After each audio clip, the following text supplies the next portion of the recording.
There are things, when you grow up that you can't really get rid of. Like multimillionaire, I've made investment that brought me like even more millions. That money is not a problem anymore, but I grew up, where we had to look at the price of everything we would buy. This is Guillaume. He launched a scrappy SaaS tool and landed as the #1 product of the day on Product Hunt. But the crazy thing is, he built it in just 2 weeks, and it would go on to change his life forever. And just after Product Hunt, we ended up like #1 product of the day. And from that moment on, I knew there was something a little bit special about this project, and I went all in. But it wasn't easy to get there. With no business experience, he had tried launching a different project before that failed and almost lost him all his money. So at that time, I had a girlfriend that could pay the rent. Basically, my situation is like I need to survive. I started from scratch many times. I failed many businesses, but I don't regret it, because every failure and every time you start over again, you're not the same person. But to get his very first customers early on, Guillaume did something very few people do. I would tell people, I'm gonna write and run your outbound campaigns for you. But the only thing you have to do is basically use the tool and give us feedback. So I would do what I was charging, maybe thousands of dollars with the agency. I would do it for free. This landed him his first 20 customers and the foundation for his business today. So right now we're at $28 million in annual recurring revenue, and we're doing $10 million in EBITDA. So profit before tax for us. I've never shared this publicly, because I think it's an idea that I really like, and I think the market is pretty huge. Could really be the next big thing. I flew out to Dublin, Ireland to sit down with Guillaume and learn how exactly he transformed a scrappy MVP he built in 2 weeks into a $150 million company, as well as how to use growth loops for anyone else to grow their business, and of course all his favorite resources he used along the way, and business ideas he would start today from scratch. Let's dive in. Guillaume, you just gave the keynote speech. We're here in Dublin. This all started with you building an MVP in 2 weeks. Can you talk about how you grew this business? Yeah, definitely. So in 2018, we wanted to basically solve a pain that I have, which was how do you make outreach personalized to grow your business and be able to do sales prospecting in a personalized and also automated way. I had an agency before, lead generation agency. So I was helping companies around the world book meetings with their dream clients. And all the tools I was using at the time were kind of not, giving the right features and functionalities and capabilities. So I just thought, I'm just going to try to do something better and see how it works. So within 2 weeks, we built a MVP and decided to launch it on Product Hunt to see whether or not, it would work out in people's mind, and the value proposition we had was something people would resonate with. And just after Product Hunt, we ended up #1 product of the day. And from that moment on, I knew there was something a little bit special about this project, and I went all in. Okay, and so #1 product of the day, and then what? What were you doing? How did you get your first sales? So basically, when you launch on Product Hunt, that's the platform where all SaaS products, all software companies can compete within a day, and people will vote for the best one. While people vote, they also have access to your website. And we are basically a self-service SaaS, which means that people would go on the website and create their account. So directly from the start, we started having hundreds of signups from Product Hunt. But since the MVP had been built in only 2 weeks, most of them actually churned directly, because they were what the f- is that shitty product? And at first, because the product wasn't yet ready, what I would do is I would tell people, I'm gonna write and run your outbound campaigns for you. But the only thing you have to do is basically use the tool and give us feedback. So I would do what I was charging, maybe thousands of dollars with the agency. I would do it for free. And that was the best way for me to, I would say, get to the first 20 customers. And then very quickly we received a message from Jeff at AppSumo. And I was okay, what is it exactly? And he's we have a community of millions of people who are interested in software. We love your tool. We would love to, show it to the world. And I was that sounds pretty dope. And basically in 2 weeks, launching on AppSumo, we made I think it was 160 or 47 or $67,000, which was really insane because, as you said, we started the company with just $1,000. So being able to make so much money so quickly was just incredible. As you were building this MVP, was this just something on the side? Did you have other income coming in? No, so actually I was really broke at the time, because between the agency and Lemlist, I actually tried to launch a software that didn't work, and I had spent almost all my money. So the only money I had left was basically I put it in the business to pay for the servers, so we could code and start building the MVP. The first year when you launch a business, because obviously like AppSumo was awesome to get like the cash, but at the same time, you have like investment to make, and it's not like recurring. So for us, it was also a question of how long it's going to take us before we can pay ourselves. And I think during that time, it's like a lot of struggles, and it pushes you to be super focused with work. And I think it's only, when you're at the edge of losing everything, that, like you just do like kind of the Hail Mary and succeed.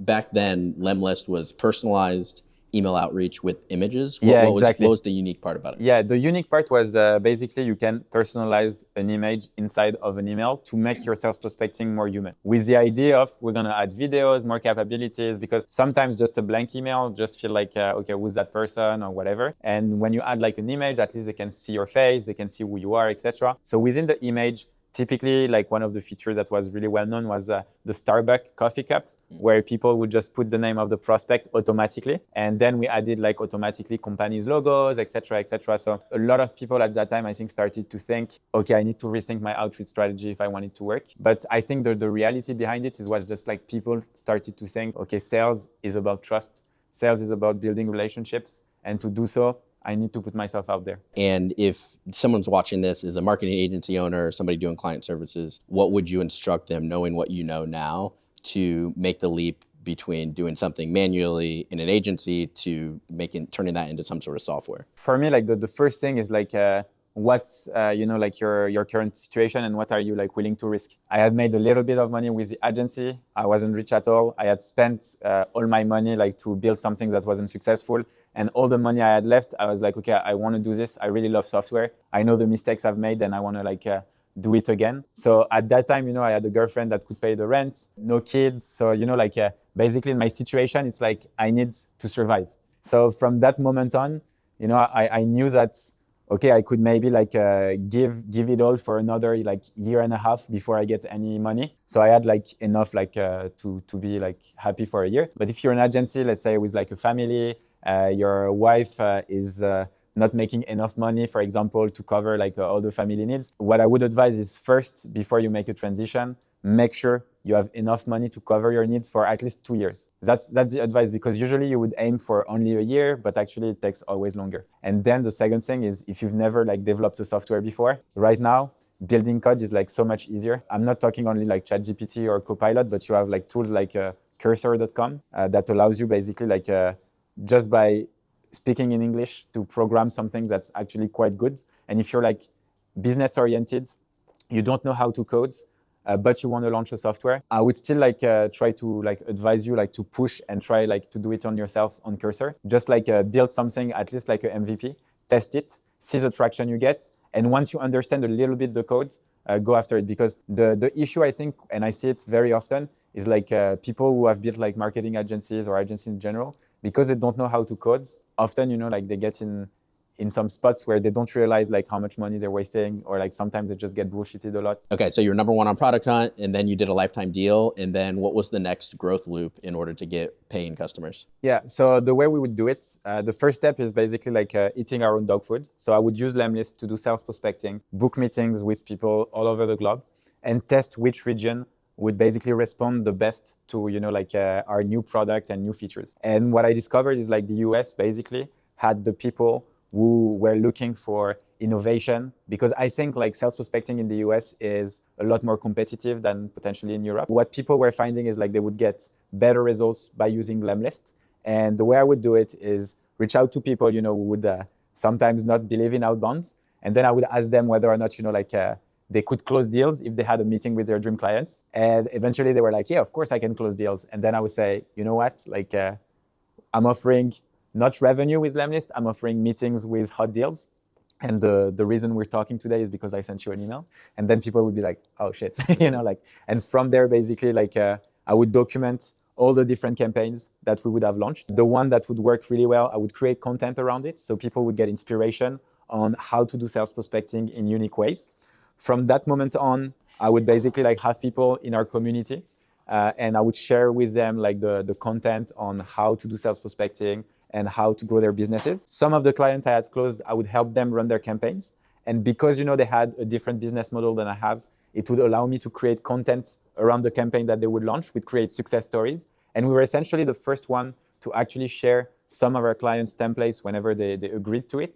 So people started to see like hundreds of sales prospecting templates from different industries of people who were actually getting really good results with Lemlist. And from there, basically, because I had such a good relationship with our community, with the customers, we would always get feedback on how to improve the product. From the product improvement, I go back to the case of starting and eating my own dog food and doing again like more sales prospecting all over. So that was kind of like, it took us a year, I would say, to build up all this content machine, community, and really like quick iterative feedback loop on the product, up to a point where very quickly, we were growing like 2-digit, like month over month, and essentially in just like 3.5 years after like the first line of code, we were at like $10 million in annual recurring revenue, which was pretty huge. Wow. So you're using your own product and the product spoke for itself by you doing the outreach. Exactly. And today, what does your business do in annual recurring revenue? So right now we're at like $28 million in annual recurring revenue, and we're doing $10 million in EBITDA, so like profit before tax for us. Wow. And how much of the business do you own? 70%. And then a couple of years ago, you had some sort of liquidity event? Yeah, so we sold 20% of the business for $30 million, which was a great way, like to de-risk the business. For me, I think it was like the greatest moment. I don't think like, money is everything in life.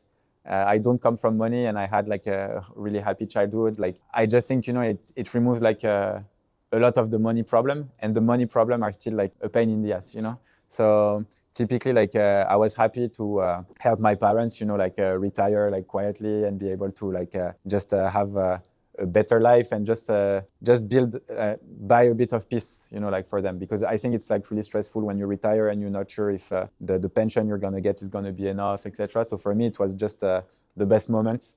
Personally, like I don't like fancy cars and all these kind of things. Like my holidays, it's I go camping in the mountains in the middle of nowhere, and so money is cool. I like it because it's a game. You can play a lot with money, but yeah, I'm not materialistic that much. I think as a founder, I would basically like advise anyone, if they can, to de-risk their business, sell some shares, just to be rewarded for all the hard work that they've done. And you just gave a keynote at SaaS Talk, and today, if somebody's looking at you, you got these pretty dope socks. You just gave a keynote. That's my leopard socks. Yeah. They make me run faster. they're sharp. What would this version of Guillaume say to the versions just starting out? In full transparency, I think like when I started, I didn't have like enough confidence in me. I was always doubting myself. I had like a lot of like self-limiting belief, but I think that also come from my education. There are things, when you grow up that you can't really get rid of that easily. Right now, for example, like, like multi-millionaire, I've made investment that brought me like even more millions than when I got, etc. So it's like money is not a problem anymore, but I grew up, where we had to look at the price of everything we would buy. Like it's a standard rule. So even now when I go to a shop, I know like I can afford anything, but I still look at the price. As you grow up, especially if you don't come from money, I think you restrain yourself from ambition. You don't believe that you're capable of doing some things. But what I would advise is, first thing, it's maybe read Mindset from Carol Dweck. So it's a book that talks basically, that explains that you have two types of mindsets: growth mindset and fixed mindset. A growth mindset are basically like people who believe that with effort and energy, they can achieve anything they want. And usually these people go a lot further in life. And then you have like the fixed mindset. It's people, who believe like, for example, like at school, we would say guys can't be great at literature or at art or whatever. It's like, it's a girl stuff, and girl like are not good at mathematics or whatever. Like, you have all these kind of things that sometimes resonate. And then, it's like some people believe that they don't have a mathematical brain, but there is no such thing as a mathematical brain. And she has proven basically what she did. She went to like the Bronx. She taught for a year mathematics to students, because mathematics is something where a lot of people used to believe, that you had either a mathematical brain or not. And she taught them in a way where instead of saying pass or fail, it was you haven't passed yet.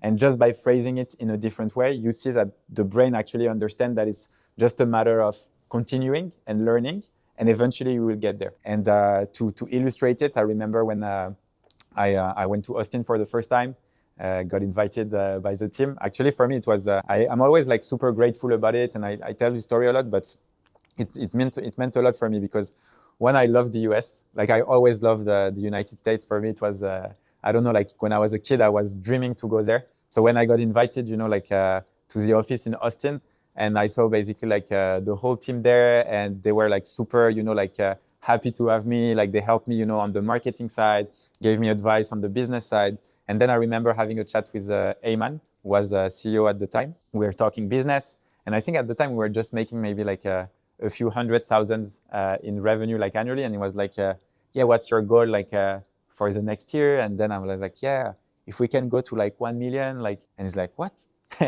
You're thinking too small. And I'm like, what? It's like, yeah, like with a business like yours, like you can make a lot more. Like I know this guy is making this and this, like with your community, with what you're building, like, yeah, the road ahead, like it's going to be nice, but you should aim higher, etc. Like be ambitious. I think sometimes all you need, is someone to believe in you. And this can totally change like the outlook. So the advice for my younger self would be like, believe in yourself a bit more, like, or find people around you who want your success more than you do. And this is quite hard because the reality is like, when you talk about hard times, it's easy to have people like come to you and say like, oh man, I'm sorry, etc. But the reality is what you want to surround yourself with is people who really want like your success more than you do. So at the time, yeah, I had like no confidence. And when I met with Ayman, I think it kind of like opened my eyes. I was happy, to be in a spot where I was seeing the journey where I could start paying myself well, etc., etc. But then I was like, yeah, I should be more ambitious. And I think ambition is like appetite, it comes while you start eating, like if you don't eat, eventually you will lose your appetite. And I think ambition is the same thing. Yeah, I really like what you said about ambition being like an appetite. I think about this idea of activating ambition where everybody has it, but we don't quite activate it until you have these small data points of, oh, maybe I could do this. Which is similar to your point about a growth mindset. It's easier to believe you could do it once you've done it before. And so for somebody watching this who maybe doesn't have an Ayman in their corner or doesn't have other people believing in themselves, one approach perhaps could be something you've done quite well as well, is making content. Yeah. In your keynote, you mentioned how you and your whole team are making content on LinkedIn. What would your advice be to a younger founder or somebody who wants to start getting some wind under their belt and maybe start with content? I think like content is awesome. The first step for me is taking action. So like do sales prospecting, close deals, learn sales. I think like learning sales is the basic. If a founder is telling you like, or a CEO is telling like, hey, like I'm not good at sales or whatever, it's like, just learn. Like you can learn sales, but do sales because everything is about sales. It's about sales because you need to generate revenue. It's about sales because you need to sell the vision to your employee. It's about sales because if you want to convince the top performers that are already working with the top salary in other companies to join you, you're going to have to convince them. So for me, it's all about sales. And then from there, what I would say, it's like once you know how to do sales, once you generate revenue, talk about what you've accomplished. Explain why you're starting this company, why it matters to you. Explain like and show like the first milestones. Tell to people, what's working and what has not been working. And the reality with documenting and building in public is that it also has like a kind of a psychotherapy effect because you think about the future, you think about the past, and you talk about all the mistakes you've done. You talk about all the things that you would have done differently. The way I see content and how I like to approach it is write for the person you were yesterday and try to give as many tips as possible so their path is shorter than yours. And this is how you bring a lot of value. And in all the articles I started to write, I think this was, the best way to do it. And once you build that, you become, because what I see, it's people try to build their network and they haven't done shit, And so they message you and they're like, hey, like, do you have 20 minutes for a call? Who are you? And I was the same, back in the days. So I understand, that there is this kind of like passion about building your network and your network is your net worth, etc. But the reality is, as people are growing their business, as they are becoming more and more successful, the amount of solicitation they get keeps increasing. So for you to build a network, you first need to become someone who's interesting. And the easiest way to show to people that you're an interesting person is to write content. Whether it's writing blog posts, whether it's talking facecam, whether it's starting a YouTube channel. And the reality behind it is you don't even have to have a huge audience. Because for me, when someone writes to me, etc., I'm just going to research them very quickly online. And if I see something they write, even with like 2 likes or 3 likes, but what they're saying is like super sharp, on point, and I see the way they think, and I'm like, okay, like I could have a really interesting conversation with that person, then, like the meeting is a lot more easily booked. So that's like one advice is creating content on your own. Second advice is starting like a podcast or interview series. Because for me, it's like, by definition, people love to talk about themselves. That's why I'm sitting here today. And essentially, like when you receive an invitation to a podcast, it puts you on the spotlight. As an entrepreneur or as someone, who want to succeed, being under the spotlight, how beneficial it can be for your business. So people tend to like it. They like to also like chat about the past, etc. Again, it feels like we're both sitting on a chair. Like you could be like my therapist. It's and this is the vibe. And when you do it as a founder, for example, I interviewed, I think I started the podcast. I interviewed like 70 people or something. And every time, I had the question I would ask was as if, I had hired a coach. And I was asking like the question for myself, for my business. I would ask people, to work on specific problems that I had. I think this is the best way, to get knowledge from people who are like 10 steps ahead of you. So that's like the second thing. And third thing, to kind of like build your network, I would add is if you go to events, instead of just like trying to ask, earlier, when I was just coming downstage, people were just like asking me stuff, asking me for favors, asking me for like these kind of things. But they don't put themselves in my shoes because I don't know them. I don't know who they are. Why would I make an intro? Why would I help them, etc.? Like I love to help people as much as I can, but at the same time, you have to respect like the time. You have to respect these things. But if you put yourself in the shoes of the person and you're wondering, what does that person like, and what's basically like that person interests. And typically, if you come to me with a very specific problem about your business, I will answer. And I would love answering because I love to think about these problems. So my email is always open. People can send me questions and I'll always answer, etc. But what I realize is that people, very few take action on the advice you give them. So the third advice would be as specific as possible. You can ask anything to any entrepreneur and I can almost guarantee that they would reply if your problem is specific enough and they can help. And once they give you advice, follow up with the advice that they gave you and say, okay, I did X, Y, and Z as you recommended. It's been 2 months. Here are the results. If it worked, thank you very much. If it didn't work, say, do you know why it doesn't work? And keep building report like this. And this is how you build a strong network. Right. And to your last point too, that third one is the best of a specific question, but probably better than that isn't to ask of anything for you, is to give something to you, right? If you it's can. Just like, hey, you're in Dublin, here's, whatever intro to somebody. And so like probably giving first and then specific ask. Definitely. And back to your sort of growth trajectory, at what point did Lemlist become Lempire and what did that look like? I think once we reached 10 million in annual recurring revenue, we had actually like sold one of our business on the side that we grew to close to 1 million in revenue. And from that moment on, I was like, you know what? I kind of like having like multiple products, and I want to try to make this like succeed. And this is when we decided to start having like different products, then acquire like other company and start doing the build up. Gotcha. And can you just break down what the other companies are? Yeah. So Lemlist is a sales engagement platform. Taplio and TweetHunter allow you basically to create content with AI on social media and build your personal brand. So the biggest struggle, I think, whenever you're creating content is how do I find ideas and how do I like schedule my posts so I'm staying consistent. And basically what it does, Taplio, typically you would see all the top performing posts based on specific keywords. So let's say you want to target entrepreneurs, you could type entrepreneur and have everything about entrepreneurship. Then based on the top performing posts, you could say, oh, actually I disagree with this and I'm going to write like a post that's totally like in contradiction with it. Or you could agree with something and rephrase it and start posting about it. So that's basically how you get ideas because, ideas I think are not unique.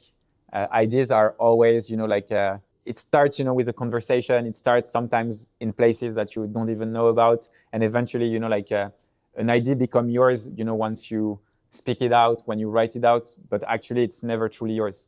Ideas, I think they belong to eras, like time. And you would see that just because we are living on the same planet at the same time, we're facing like different situations and similar situations in some way that will triggers the same ideas of same people exactly at the same time. I think it's the discovery of the phone. I think it was done exactly at the same time by two people, one in the US, one in the UK.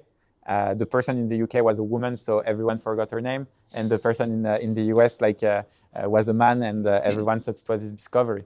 But yeah. Yeah, no new messages, just new messengers. Yeah, exactly. I like this. Nice one. If you weren't working on Lempire today, what other opportunities do you see that you'd be working on? Okay. I've never shared this publicly because I think it's an idea that I really like, and I think the market is pretty huge. But I feel like a centralized inbox powered by AI could really be like the next big thing.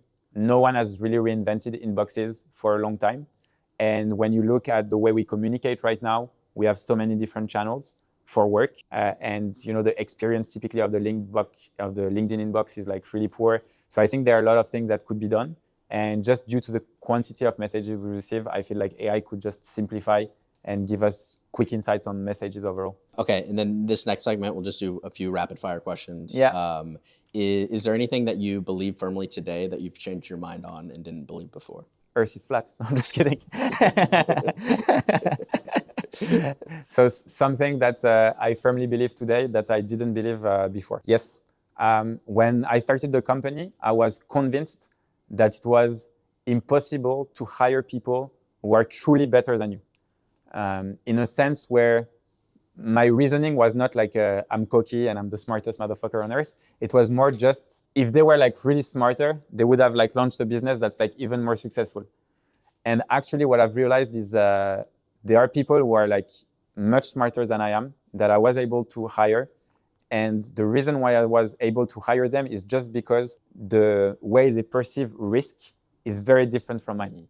And typically like my chief operating officer, I think is like much smarter than me at scaling the company, at running all the operations. And he could be like a really awesome entrepreneur. But I think like starting a business from scratch would be impossible for him just because he doesn't have, this thing of starting, and he doesn't have this thing of, okay, it's a risk I'm taking and I know I'll make it work. For him, it's much easier to build on something that exists and have no risk because really good salary, really good package, etc. And I think this is something that I totally changed my mind. And when you pay people like really well, you can really hire the top. If someone's studying your story of how you've grown, what notes or like what specific sort of clues are you encouraging them to take away? I think it's like optimize your life for what will make the greatest adventure. I think often people are just too afraid to do what they truly want. And I think as an entrepreneur, you have the freedom to do crazy stuff and just say that you're doing it because you're an entrepreneur. And this is the fun part. So optimize, your life decision on whether or not it's going to be like a great story, whether or not you're going to live like a great adventure. Follow your passion. I think it's super important. Like be obsessed about things. If it feels like it's too hard, it's probably not the right thing. I think like too many times I see people, who are like suffering in their business. They're not passionate. They don't really enjoy it. They started for the wrong reason. I think there is like a law. I think it's like called a sunk cost fallacy, which is basically like if I've been starting my business for 2 years, it's growing. Let's say I've started my business like 2 years ago. I'm making 25K MRR, which is decent, but it's not like that great for 2 years. And then you're like, yeah, but I see it growing. I want to continue investing in it. Look at all the effort I've put, but actually maybe the business will never grow further than whatever. And your time is your most valuable asset. So if you don't feel the passion anymore, if you don't feel, it's worth it in the long run, just go and do something else. And it's fine to start all over again. I started from scratch many times. By trade, I'm actually like a chemical engineer. I have a master in science, master in drug discovery and organic chemistry, master in chemical engineering, and a master in marketing. I started over like many times. I failed many businesses, but I don't regret it because every failure and every time you start over again, you're not the same person. You're a different person. And I think like testing, because we live in a society, I would say, where everyone's going to tell you to focus on one thing. And people, who would start something and change very quickly would be seen as people who are not determined, not disciplined enough, and who don't have the skill set to actually achieve it. And I think it's not true. Some might, But I think in most cases, it's just, and you said it very well earlier, it's like ambition is something we all have, in ourselves. But sometimes we just haven't found what's going to trigger it. And for me, if you're in a mood where you're testing different things, changing jobs, changing careers, etc., it's fine. Like you should be like a cat, have as many lives as you can. If you want to start by, being a content writer, then doing marketing, then doing sales, then do it. If this is where your passion is taking you, just do it. And also read The Alchemist from Paulo Coelho. I love that book. Yeah, really, really cool book. Yeah. Guillaume, this is awesome. Thanks so much for coming on. Where can people check you out? And what's like one final piece of wisdom you want to leave the viewers with? Take care of your parents. That's the most important thing. Take care of your family and enjoy the ride. And people can follow me Instagram, LinkedIn, YouTube. I'm everywhere. Amazing. Yeah. Enjoy the ride. Thanks, Guillaume. Thanks, man. Cool. Awesome.